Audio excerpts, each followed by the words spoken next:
Wisconsin is known for its crazy winter months, and in the event that you are stuck in a winter storm with your vehicle to protect you from the elements, having an emergency kit becomes a lifesaver. But what should you put in your emergency kit? Well, the first thing you'll need is a small sturdy shovel that will fit in your trunk. Next, something you may already have in your car, a windshield scraper. You will also need flashlights, a radio, extra batteries, cell phone charger, a first aid kit with a pocket knife, and emergency flares and reflectors.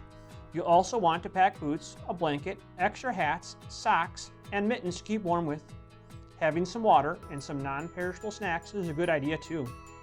Road salt, sand, or cat litter can be used as a traction to help you get your vehicle out of a slippery situation. It's also a good idea to have jumper cables and a tow chain or rope. And remember that before you head out into a storm, you want to make sure that your gas tank is at least half full and that someone knows where you are going and what route you will take. If you don't arrive at your destination, someone will know where to look for you. For more tips like this, check out our website and make sure you like us on Facebook. And as always, thank you for choosing Wilde East Towne Honda.